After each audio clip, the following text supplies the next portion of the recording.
कैसे आप सभी लोग, एक बार फिर से स्वागत है आपका हमारे YouTube channel study with Yogesh में। 5 मार्च को चूँकि कनिष्ठ सहायक का पेपर है तो कुछ क्लासेस हम लोग साइंस की देख लेते हैं। मतलब मान के चले 7 क्लासेस, ठीक है, मैक्सिमम। जैसे आज की क्लास को मिला के 6 और क्लासेस, 6-7 क्लासेस आज के बाद, ठीक है, टोटल मिला के 8 क्लासेस हम लोग देखते हैं। यानी जैसे आज क्या बुधवार है ना, इस हफ्ते और अगले हफ्ते बुध बृहस्पति तक लास्ट क्लास आपकी साइंस की हो जाएगी। फिर डेली रिवाइज अभी से करना है, जो आप पढ़ रहे हो ना उसको डेली रिवीजन अभी आप लोग करना, क्योंकि पेपर में आपका 7-8 नंबर की साइंस आएगी। इसलिए मैं बाकी चीज़ें नहीं पढ़ा रहा हूँ क्योंकि वो आपने ऑलरेडी पढ़ी हुई है। इतना कोई ज़्यादा कॉम्प्लिकेटेड चीज़ें हैं नहीं, सारी चीज़ें हम लोग बार बार पढ़ते आए हैं। वही घिसी पिटी चीज़ों को अगर बार बार पढ़ेंगे तो कोई फ़ायदा नहीं होगा, ठीक है। तो साइंस की जो 5-7 क्लासेज हैं इसको हम लोग कर लेते हैं। उसके बाद एक चीज़ सुनना बच्चों, इस बार होली में चूँकि मैं छुट्टी में रहूँगा, लगभग एक हफ्ते आपकी क्लासेस ऑफ रहेंगी। पहले क्या होता था, मैं एडवांस वीडियोस बना के लेके जाता था, लेकिन इस बार ऐसा नहीं होगा, ठीक है। इस बार एक हफ्ता जो है अपने लिए भी खुद कभी लाइफ में होता ना, एक स्ट्रेस फ्री होके अगर कहीं आप जा रहे हैं, तनाव मुक्त होके कहीं निकल रहे हैं तो अच्छा लगता है। बहुत ज़्यादा समय जो है मतलब इन्हीं चीज़ों में रहूँगा तो फिर अपने खुद के लिए टाइम नहीं निकल पाता। तो एक हफ्ता इस बार आपका होली के टाइम पे क्लासेस नहीं आएंगे, मतलब प्रॉपर वाली क्लासेस। भले ही मैं ऑनलाइन फ़ोन के माध्यम से किसी भी माध्यम से आपके बीच जुड़ जाऊँगा, कैसे भी जुड़ जाऊँगा, लेकिन एक हफ्ते के लिए आपकी क्लासेस नहीं आएंगी। उसके बाद 13 मार्च के बाद, ध्यान से सुना, 13 मार्च से लगातार आपकी आरओ एआरओ की क्लासेस शुरू हो जाएंगी। वो कंटिन्यू रहेंगी, उसके बीच में कोई ब्रेक नहीं होगा। बस सैटरडे संडे या कुछ इस तरीके से हम लोग फॉरेस्ट गार्ड वगैरह के लिए जो जीएस की क्लासेस हैं ये सब कंप्लीट कर लेंगे। इसके अलावा उसके बाद आपको नॉन स्टॉप पढ़ाई करनी है। कहाँ तक के लिए? आरओ एआरओ, लोअर पीसीएस और अपर पीसीएस के जो छात्र हैं जिसको उनकी तैयारी करनी है वो बच्चे उसी के पीछे लग जाएंगे, ठीक है। तो डेट सेट कर लीजिए, 13 मार्च का अलार्म लगा लीजिए। तब तक जितना घूमना है फिरना है घूम लीजिए। उसके बाद एक नई एनर्जी के साथ, नई जोश के साथ हम लोग तैयारी करेंगे। तैयारी का मतलब वो ज्ञानवर्धक तैयारी होगी, ये रटने वाली नहीं कि वन लाइनर पढ़ दो और काम बन जाएगा, ऐसा नहीं। हर चीज़ के पीछे ज्ञान होगा, ज्ञान का मतलब ज्ञान ही है, ठीक है। नॉलेज का मतलब नॉलेज ही होगा। हर चीज़ को डेप्थ में समझाई जाएगी और प्रैक्टिकली आपको बताया जाएगा। प्रैक्टिकली आपको बताऊंगा कि ये हो रहा है तो क्यों हो रहा है, इसके एग्जाम्पल क्या है। तो इससे क्या होता है, चीज़ें आसान हो जाती हैं, शिक्षण कार्य आसान हो जाता है, समझना आसान होता है। वो हम लोग 13 मार्च से शुरुआत करेंगे होली के बाद, ठीक है। देखिए साइंस में कुछ चीज़ें छूटी थी बच्चों आपके। एक तो लिख लो आप फफूंद जनित रोग, ठीक है, फंगल लिखो। फफूंद जनित रोग मतलब फफूंद से कौन कौन से रोग होते हैं वो, ठीक। इससे क्वेश्चन वही आता है, ठीक है। इनमें से कौन सा रोग जीवाणु से, कौन सा रोग विषाणु से, इस टाइप से। तो एक छूटा था फफूंद जनित रोग, ठीक है। 3-4 रोगों के नाम इसमें आप लोग लिख लीजिए जो कि फफूंद से होते हैं अपने आप में। पहला लिख लीजिए आप लोग दमा, जिसको अस्थमा कहते हैं आप लोग, ठीक है। ब्रैकेट में इसके अस्थमा लिख लेना, ठीक है। अस्थमा जिसको बोलते हैं दमा, ठीक है। दूसरा गंजापन, कई लोग देखे होंगे आपने गंजे होते हैं, ठीक है। गंजापन अपने बाल में हाथ मत लगाइए, लेकिन आप वो नॉर्मली एक फफूंद जनित क्या है अपने आप में रोग है, ठीक है। तीसरा होता है दाद, बच्चों दाद वगैरह हो जाता है ना, दाद भी एक अपने आप में क्या है, फफूंद जनित क्या है, रोग है, ठीक है। तो देखो दमा, दमा को अंग्रेजी में लिख लो, इसमें आप लोग अस्थमा, एक लिख लो गंजापन, एक लिख लो दाद, ठीक है, रिंगवॉर्म। इसके अलावा एक एथलीट फूड होता है, खाज होता है, तो ये भी क्या है अपने आप में दम, ये फफूंद, ठीक है, एथलीट फूड और एक खाज, ठीक है, एक क्या होता है खाज। ये सब के सब अपने आप में कौन से रोग हैं बच्चों? ये है सब के सब अपने आप में फफूंद जनित रोग, ठीक है। तो ये जो क्वेश्चन आता है आपसे, अगर आपसे, क्योंकि मैंने पहली क्लास में आपसे पढ़ाई थी कि वो बताई थी क्या, बैक्टीरिया या विषाणु, मतलब बैक्टीरिया या फिर अपने आप में वायरस से जो रोग होते हैं उनके नाम। तो ये क्वेश्चन सिंपली यही पूछा जाता है, कौन सा एक विषाणु जनित रोग है, या कौन सा एक जीवाणु जनित रोग है, या किसमें एक फफूंद जनित है, कौन सा एक प्रोटोजोआ। तो ये 4 रोगों के नाम आप याद रखना, 5 से, दमा, गंजापन, दाद, एथलीट फूड और खाज, ये किससे, फफूंद जनित, ठीक है। इसी प्रकार से प्रोटोजोआ होता है बच्चों, उससे भी रोग होते हैं, ठीक है। देखो प्रोटोजोआ जनित रोग, मतलब उसको बेसिकली क्या होता है, प्रोटोजोआ से कौन से रोग होते हैं ये भी आपको क्या होना चाहिए, पता होना चाहिए। बस हल्का सा अगर आपको आइडिया भी है तब भी आपका काम बन जाएगा, ठीक है। देखो एक तो जो स्लीपिंग सिकनेस होती है, निद्रा रोग, निद्रा रोग, कई लोगों को नींद सोने की बीमारी होती है, ठीक है, स्लीपिंग सिकनेस, ये किससे होता है, अपने आप में प्रोटोजोआ से होता है, ठीक है। इसके अलावा पेचिस है, मलेरिया है, पायरिया है, ठीक है। पेचिस लग जाते हैं कई लोगों को, लिखो पेचिस, पायरिया, पायरिया होता है ना, दांत वगैरह में से ब्लीडिंग वगैरह होने लग जाते हैं, अंदर जो मांस होता है। तो निद्रा रोग, पेचिस, पायरिया, ये सब के सब क्या है बच्चों, प्रोटोजोआ जनित रोग। इसके अलावा लिख लो आप लोग एक मलेरिया और कालाजार, ठीक है, मलेरिया और कालाजार है, कालाजार, ठीक है, मलेरिया लिखूं, और काला जार, ये भी अपने आप में काहिक से जनित रोग है, प्रोटोजोआ जनित रोग है, ये भी आप लोग क्या करोगे, ध्यान में रखोगे। ठीक है, जो मलेरिया है बच्चों प्लाज्मोडियम नामक परजीवी से होता है, जो कि मादा एनोफिलीज मच्छर है। ठीक है, प्लाज्मोडियम लिखो, प्लाज्मोडियम, ठीक है, इससे होता है, यानी प्लाज्मोडियम नामक प्रोटोजोआ से होता है, मतलब ये इसके ब्रैकेट में लिखो मादा एनोफिलीज मच्छर से होता है। ठीक है, मादा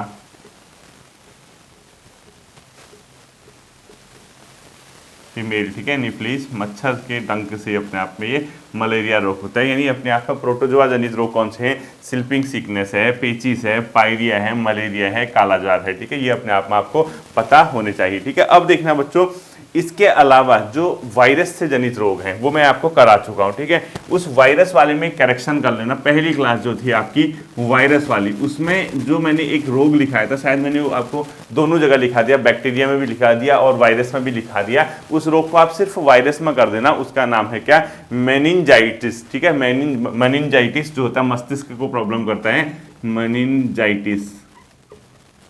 ये जो रोग है बच्चों, ये वाला जो रोग है, ये किसके कारण होता है, अपने आप में वायरस से होता है। तो ये हमेशा ध्यान रखना आप लोग। बाकी वायरस जनित रोगों के जो नाम है मैं आप फिर से एक बार आपको सुना देता हूं, आप समझ जाना। ठीक है, एड्स का रोग है बच्चों, चेचक है, इन्फ्लुएंजा है, पोलियो है, डेंगू ज्वार है, पीलिया है, ट्रेकोमा है और छोटी माता, खसरा, ये सब के सब क्या है, गलसुआ, अपने आप में वायरस से जनित रोग हैं। ठीक है, जितने मैंने नाम लिए ये मैं आपको पहले करा चुका हूं कि वायरस से जनित रोग कौन कौन से हैं, ये आपको पता होने चाहिए। ठीक है, तो वायरस जनित रोग आप एक बार फिर से रिवीजन कर लेना, अगर नहीं कर पाए तो फिर से सुन लो। एड्स है, चेचक है, इन्फ्लुएंजा, पोलियो, डेंगू ज्वर, पीलिया, हाइड्रोफोबिया, हाइड्रोफोबिया में पानी से डर लगता है। ठीक है बच्चों, रेबीज जिसको बोलते हैं, खसरा, छोटी माता यानी अपने आप में होता है, चिकन पॉक्स, इसके अलावा ट्रोकोमा और इसके अलावा मेनिंजाइटिस, गर्ल्स हुआ। ये अपने आप में सबके सब किससे हैं बच्चों, वायरस से जनित रोग है। और ये मैं इसलिए नहीं लिखा रहा हूं, ये मैं आपको ऑलरेडी करा चुका हूं वायरस जनित। ठीक है, इसी तरीके से एक बैक्टीरिया उनके नाम आप सुनना, एक आंत्र ज्वार होता है बच्चों, आंतों का ज्वार। ठीक है, इसके अलावा तपेदिक जिसको आप लोग टीबी बोलते हैं, प्लेग है, हैजा है, डिप्थीरिया है, टिटनेस है, इसके अलावा कोढ़ की बीमारी है, निमोनिया है, गोनोरिया है, सिफिलिस है और काली खांसी है, अपने आप में किसके द्वारा होते हैं, बैक्टीरिया के द्वारा। ये इसलिए मैं आपको करा नहीं रहा हूं, इसलिए टाइम बर्बाद नहीं कर रहा, क्योंकि ये ऑलरेडी आपकी चीजें पहली वाली क्लास में मैंने आपको यही कराई थी। इसके बाद कुछ ऐसी क्लासेज आएंगी बच्चों, जो 2-3-4 क्लासेज आएंगी जो इंपॉर्टेंट होगी, जैसे वायरस से उससे क्वेश्चन आता है, आपका विटामिन से क्वेश्चन आता है, विटामिन वगैरह से क्वेश्चन आते हैं, वो सुने होंगे आपने। इसके अलावा मानव रोग तो मैंने करा दिए हैं, कुछ मानव के जो हार्मोन्स होते हैं, ठीक है, अंतःस्रावी ग्रंथियां जिसको बोलते हैं, तो उससे कुछ क्वेश्चन आते हैं, हड्डी वगैरह से आते हैं, मानव शरीर से कुछ क्वेश्चन आते हैं, वो हम लोग देख लेंगे। ठीक है, इसके बाद देखिए बच्चों, अगला हेडिंग लिखना है आपको, नॉर्मल बेसिक क्वेश्चन। जैसे बायोलॉजी है ना बच्चों, जीव विज्ञान, इसका जनक किसको कहा जाता है, कभी कभी एक क्वेश्चन ऐसा भी पूछ देता है, जीव विज्ञान का जो जनक कहा जाता है बच्चों, एक वैज्ञानिक जिनका नाम है क्या, अपने आप में अरस्तु। तो इस जीव विज्ञान का जनक अगर अभी आपसे पूछता है कभी, तो इसका जनक है अरस्तु। और बायोलॉजी का, ठीक है, इसकी 2 शाखाएं हैं बच्चों, 2 ब्रांचेज हैं। एक को बोलते हैं वनस्पति विज्ञान, क्या बोलते हैं, सुना होगा ना, बॉटनी जियोलॉजी वाला वनस्पति विज्ञान, ठीक है, और दूसरे को बोलते हैं बच्चों अपना प्राणी विज्ञान या जंतु विज्ञान। ठीक है, प्राणी विज्ञान या जंतु विज्ञान, ठीक, प्राणी विज्ञान। तो ये वनस्पति विज्ञान जो है बच्चों, इसका जो फादर है या इसका जो जनक है, बॉटनी जो है, इसका जनक है थियोफ्रेस्टस। ठीक है, लिखो, जीव विज्ञान का जनक है थियोफ्रेस्टस,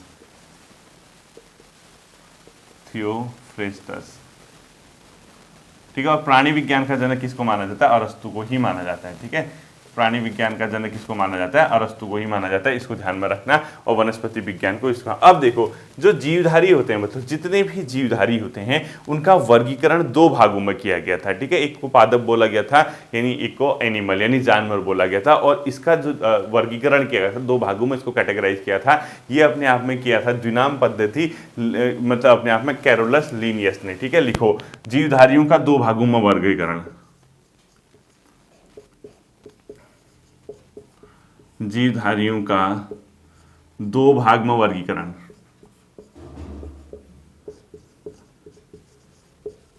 वर्गीकरण, ठीक है, ये किया था कैरोलस लीनियस ने। ठीक है, कैरोलस लीनियस। और ये 2 भाग जो थे बच्चों, इसने कहा था, एक होगा एनिमल किंगडम और एक होगा क्या अपने आप में दूसरा, ठीक है, प्लांट किंगडम। यानी एक तो बोला गया पादप होते हैं यानी प्लांट, और एक होते हैं क्या, एनिमल, यानी क्या जिसको बोलते हैं जानवर, यानी अपने आप में जंतु, ठीक है। यानी कहीं ना कहीं जो अपने आप में जीवधारी होते हैं वो दो भागों में कैटेगराइज किया गया, एक को बोला गया पादप जगत, एक को बोला गया जंतु जगत, यानी एनिमल किंगडम, ठीक है। जो कैरोलस लिनियस है बच्चों, इसने दो भागों में सभी जीवों को बताया, इसीलिए इसको द्विनाम पद्धति का जनक कहा जाता है, ठीक है। द्विनाम पद्धति, दो नाम दिए इसने, द्विनाम पद्धति, द्विनाम पद्धति का जनक कहा जाता है इसको, किसको, कैरोलस लिनियस को, ठीक है। उसके बाद बच्चों बहुत लंबे समय तक यही चीजें चलती आई थी, लेकिन 1969 में एक और वैज्ञानिक आए, उन्होंने क्या किया, जो बोला कि जो जीवधारी होते हैं वो दो भागों में होकर 5 भागों में होते हैं और वर्तमान में 5 ही भाग कंसीडर किए जाते हैं, ठीक है। लिखो, इसी के आगे लिखना नीचे लाइन से, 1969 में R.H. हट्टेकर उनका नाम था, ठीक है। लिखो R.H. हट्टेकर, इसने क्या किया, इसने बताया जो प्राणी होते हैं बच्चों उसके 5 भागों में बांटा गया। प्राणी जो होते हैं बच्चों, मतलब ये जो ये होता है जीवधारी जो होते हैं 5 भाग में बांटा गया इसको, ठीक है। कितने भाग, 5 भागों में इसको कैटेगराइज किया गया, और ये 5 भाग क्या क्या होते हैं ये आपको पता होने चाहिए, ठीक है। 5 भाग कौन कौन से होते हैं, पहला लिख लो मेनेरा जगत, मोनेरा या मेनेरा लिखा होगा, ठीक है। मेनेरा, जैसे आप लोग अभी तक सिर्फ पहले पादप और जंतु कहते थे, अब एक मेनेरा हो गया, दूसरा प्राटिस्टा हो गया, ठीक है। प्राटिस्टा जगत हो गया सेकंड, ठीक है। थर्ड हो गया बच्चों फंगल, कवक, ठीक है। तीसरा जगत कौन सा होगा, कवक। चौथा, मतलब चौथा लिखो आप लोग पादप, ठीक है।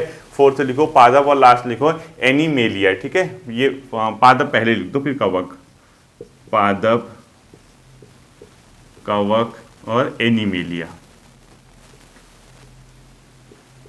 अगर क्वेश्चन ये आता है कि वर्तमान में जो हमारे सभी जीवधारी हैं इनको कितने भागों में मतलब बांटा गया, तो 5 भाग वर्तमान में, लेकिन प्रारंभ में जीवधारियों को कैरोलस लिनियस जिसको द्विनाम पद्धति का जनक कहा जाता है उसने कितने भागों में बांटा था, 2। लेकिन अभी किस किस कैटेगरी में बांटा गया, मेनेरा, प्राटिस्टा, पादप, कवक और एनिमेलिया।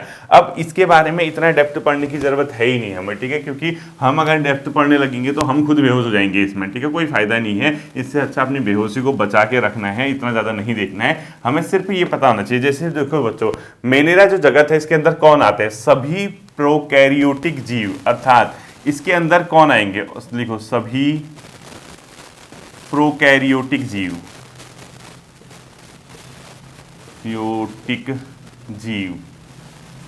डैश करके लिखो, जैसे जीवाणु, जितने भी आपके बैक्टीरिया हैं। अगर कभी क्वेश्चन आएगा वो पादप जो ये प्राणी जगत को बांटा गया है तो जीवाणु किस भाग में रखा गया, तो मेनेरा में, ठीक है।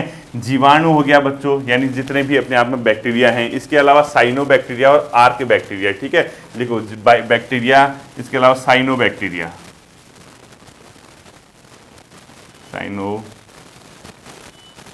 और आर्क बैक्टीरिया, ठीक है।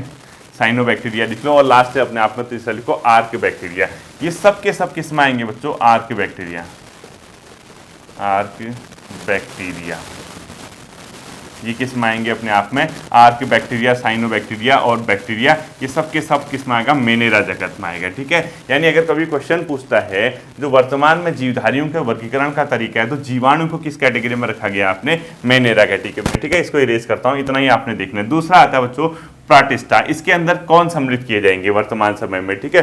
तो इसमें क्या आते हैं बच्चों, बेसिकली जिसके यूनि सेल होते हैं, मतलब उसके अंदर एक ही सेल होगा, उसको वो इसी में रखा जाएगा। और बेसिकली इसके अंदर जैसे युगलीना वगैरह आते हैं, एक युगलीना का नाम सुना होगा आपने, जो कि न पादप होता है न जंतु होता है, न वो प्लांट होता है न एनिमल होता है, उसके बीच का एक भाग होता है, उसको बोला जाता है युगलीना, वो इसी के अंदर आता है। तो प्राटिस्टा के अंदर बेसिकली कौन आएंगे, एक कोशिकीय जीव आते हैं इसमें, ठीक है, जिसके अंदर एक ही कोशिका पाई जाती है। मानव का शरीर क्या होता है बच्चों, विभिन्न कोशिकाओं, कोई भी जीवधारी होता है उसका जो शरीर होता है अलग अलग सेल से बना होता है। जैसे कोई मकान बनाते हैं ना, मकान में अलग अलग ईंट रखते हैं, हर ईंट की वैल्यू होती है, या पत्थर जो भी होता है उससे पूरा एक मकान बनता है। वैसे ही जो जानवर होते हैं या जो एनिमल होते हैं वो भी अलग अलग प्रकार के सेल से बने होते हैं, कोशिका से बने होते हैं। लेकिन कई जीव ऐसे होते हैं जिसमें एक ही सेल होती है, यानी एक ही ईंट होती है, तो वो एक ही ईंट वाला जो है प्राटिस्टा होता है, यानी प्रायः इसमें एक कोशिका पाई जाती है। लिखो एक कोशिकी, एक ही सेल होगा इसमें, ठीक है।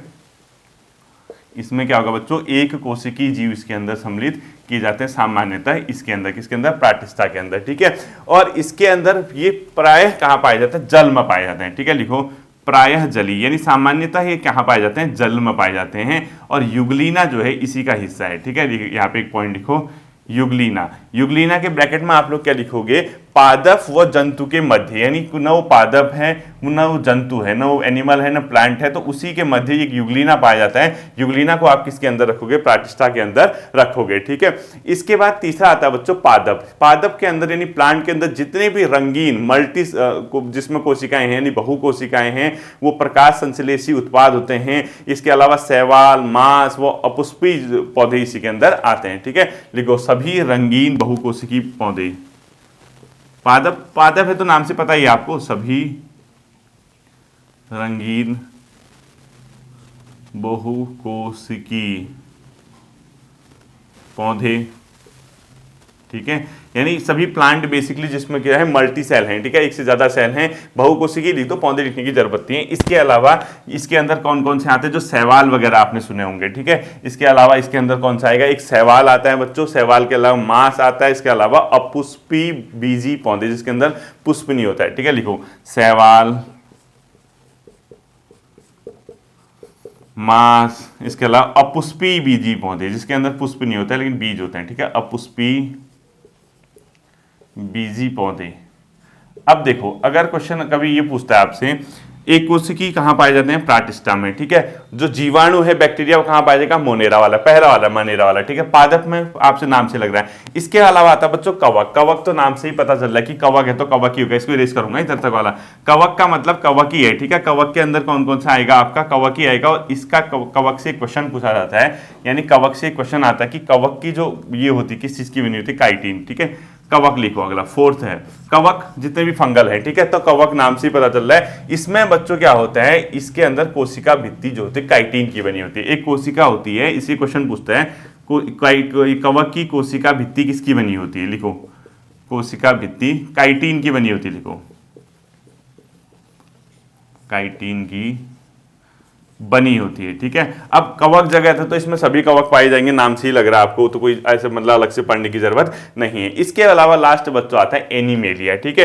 एनीमेलिया के अंदर आप क्या क्या शामिल करोगे उसके नाम लिख लेना। क्या लिखोगे, आपसे इतना ही पूछेगा, 5 जगत में बैक्टीरिया किसमें आता है, क्या एनीमेलिया लिखो,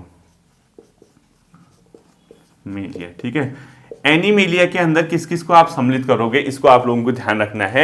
एक जैसे हाइड्रा है, जेलीफिश है, क्रीमी मछली, सितारा मछली, स्टारफिश भी इसी के अंदर आता है, ठीक है। देखो एक लिख लो आप, सितारा मछली, स्टारफिश, सितारा मछली। हाइड्रा भी इसी के अंदर आता है, हाइड्रा भी किसके अंदर आएगा, इसी के अंदर आएगा, ठीक है। इसके अलावा आप लोग क्या लिखोगे, क्रीमी लिखोगे, जेलीफिश लिखोगे, क्रीमी लिखो, एक जेलीफिश लिख दो, क्रीमी जेलीफिश। ये सब के सब किसके अंदर आएंगे बच्चों, एनीमेलिया के अंदर आएंगे, ठीक है। इसके अलावा लिखो सरीसर्प, उभयचर, पक्षी और सरीसर्प, उभयचर, पक्षी और स्तनधारी, ठीक है। लिखो सरीसर्प, उभयचर। उभयचर मतलब होते हैं जो दोनों जगह रहते हैं, पानी में भी और स्तन में भी, ठीक है। इसके अलावा पक्षी वगैरह इसी के अंदर आएंगे, ठीक है। यानी अपने आप में देखो, सितारा मछली, हाइड्रा, क्रीमी, जेलीफिश, इसके अलावा उभयचर, पक्षी, सरीसर्प और स्तनधारी, ठीक है। जिसके अंदर पास स्तन पाए जाते हैं, वो सब के सब कहाँ होते हैं, स्तनधारी, यानी मानव भी इसी के अंदर आ जाएगा बेसिकली, सोचो आप। यानी कंप्लीट मिला के एनीमेलिया बहुत बड़ा अपने आप में क्या होता है, जगत होता है। तो सितारा मछली, हाइड्रा, क्रीमी, जेलीफिश, सरीसर्प, उभयचर मतलब जो पानी में भी रहते हैं और जो किसमें, पानी से बाहर भी रहते हैं। पक्षी वगैरह इसी के अंदर आएंगे। सरीसर्प मतलब जो रेंगते हुए चलते हैं, ठीक है, इस टाइप से। और स्तनधारी, ठीक है, जैसे मानव है, गाय है, सब इसी के अंदर अपने आप में आएंगे। तो ये 5 प्रकार के जगत को कैटेगराइज किया गया। बेसिकली यहां से क्वेश्चन आपसे इतना ही पूछेगा कि इनमें से कौन सा किसके अंदर आता है, ठीक है। इससे ऊपर कुछ भी नहीं पूछने वाला। अगला देखो आप लोग, बाकी को देखना है बच्चों, ठीक है। ये बेसिकली अब हमने एक चैप्टर पढ़ रहे हैं बच्चों, कोशिका वाला, सेल वाला, ठीक है। सेल से क्या पता क्वेश्चन आ जाए आपका।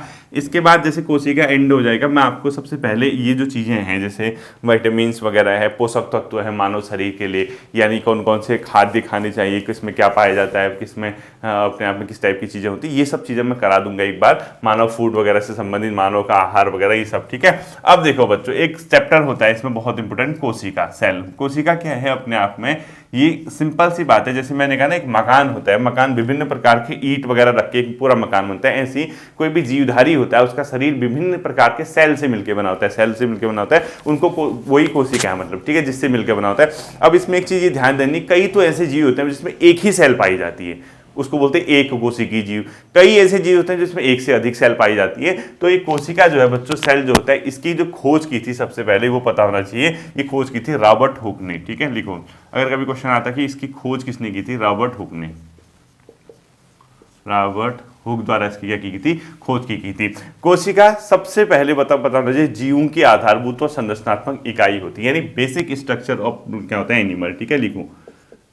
जीवों की आधारभूत व संरचनात्मक इकाई को कोशिका बोलते हैं, संरचनात्मक इकाई, ठीक है। यानी इसका मतलब होता है कोई भी जीव है उसका जो बेसिक है और उसका जो फंक्शनल है, संरचनात्मक, ठीक है, उस इकाई को, उस यूनिट को कोशिका कहते हैं। ये सबसे इंपॉर्टेंट चीज होता है किसी भी जीव के अंदर, और इसकी खोज जो की थी रॉबर्ट हुक के द्वारा की गई थी। बट तो इसके आधार पर जो कोशिका के आधार पर जीव जो होते हैं तो दो प्रकार के होते हैं।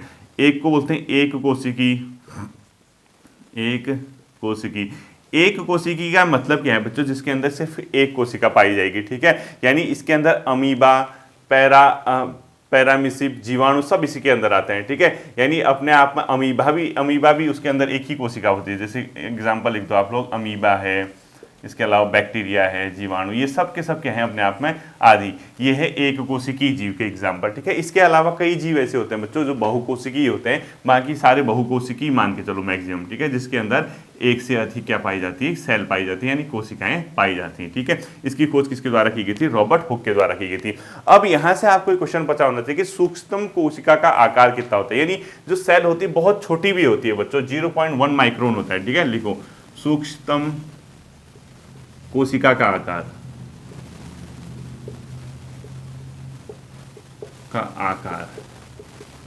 ये होता है 0.1 माइक्रोन। जो सूक्ष्म कोशिका होती है उसका आकार होता है 0.1 माइक्रोन, ठीक है, ये भी ध्यान में रखना। और ये पाया जाता है तो माइक्रोप्लाज्मा जीवाणु में, ठीक है। ये कहाँ पाया जाता है, माइकोप्लाज्मा जीवाणु में।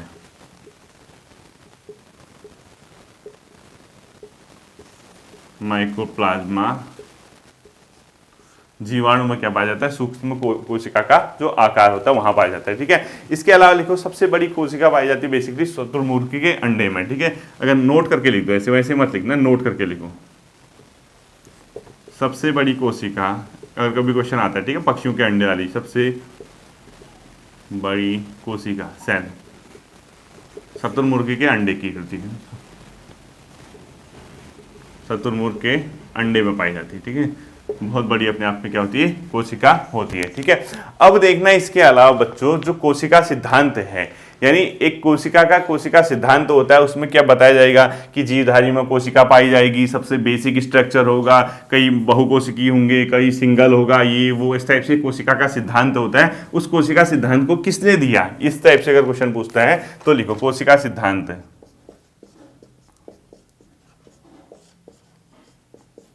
कोशिका का सिद्धांत, ठीक है। जो कोशिका का सिद्धांत है बच्चों वो दिया था एमजे स्लाइडेन और थियोडर स्वान ने, ठीक है, लिखो एमजे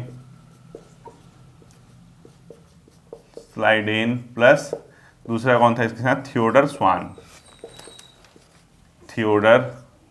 स्वान के द्वारा क्या दिया गया था, कोशिका का सिद्धांत दिया गया था, ठीक है। एक ऐसा भी है जिसमें कोशिका सिद्धांत लागू नहीं होता, लिखो कोशिका सिद्धांत का अपवाद है, एक्सेप्शन है विषाणु, यानी वायरस में जो होता है कोशिका सिद्धांत एप्लीकेबल नहीं होता है, ठीक है। अब आप कहोगे सर कोशिका सिद्धांत क्या है, कोशिका सिद्धांत के अंदर जो जो चीजें बताई गई होंगी कि एक जीव जो होता है इतने कोशिकाओं से मिलकर बना होता है, उसमें ये पाया जाता है, ऐसा होता है, वो होता है, इनकी बेसिक स्ट्रक्चर होता है। तो ये जो इसकी थ्योरी दे रखी है, इसका जो पार्ट है बच्चों कोशिका सिद्धांत है, उसके अंदर एक चीज अपने आप में सम्मिलित नहीं की जाती, विषाणु, यानी वायरस के अंदर आपका कोशिका वाला पोर्शन लागू नहीं होता है, ठीक है। ये आज छोटी सी क्लास थी, थोड़ा सा वर्क होने की वजह से कल मैं इसको कोशिका वाला एंड करके कोई नया चैप्टर भी शुरू कर दूंगा कल ही, ठीक है। यानी कल की जो क्लास होगी आपकी वो तो सेल वाला तो एंड होगा ही होगा, ये वाला पूरा चैप्टर हम एंड कर देंगे। इसके अलावा एक महत्वपूर्ण टॉपिक जो हो सकता है आपका, जो मतलब पोषक वगैरह से संबंधित है, जहां से क्वेश्चन आते हैं, वो वाला चैप्टर मैं इसके साथ साथ करा दूंगा, ठीक है।